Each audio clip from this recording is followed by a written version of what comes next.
এদিকে গভীর রাতেও রাজধানীতে খোলা বিপণী বিতান, যানজটমুক্ত শহরে ঈদের কেনাকাটা করতে পেরে খুশি ক্রেতারা। বিক্রেতারা বলছেন রাতেও সাড়া মিলছে বেশ।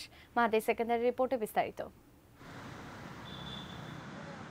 ঈদুল ফিতর একেবারেই দোরগোড়ায়, পরিবারের সবার জন্যই চাই নতুন জামা জুতো। তাই গভীর রাতেও শপিং মলগুলোতে ভিড় করছেন ক্রেতারা।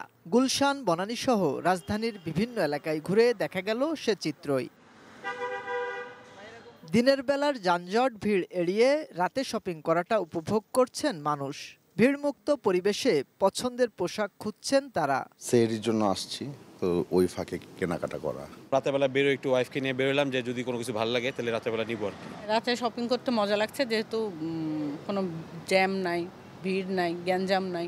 দিনের তুলনায় গভীর রাতে বেচা বিক্রি খুব বেশি না হলেও খুশি বিক্রেতারা। একটু খোলামেলা থাকে, বেচা কিনি ভালো হয় আলহামদুলিল্লাহ। রাতের বেলাটাতে কম আসলে পারেও তাদের আসলে কেনাকাটার পরিমাণটা একটু বেশি থাকে আর কি, রিয়েল কাস্টমার বেশি আসে। শেষ সময়ে বিভিন্ন পণ্যেও ছাড়ও রেখেছেন তারা। মাহাদি সেকেন্দার, এটিএন নিউজ, ঢাকা।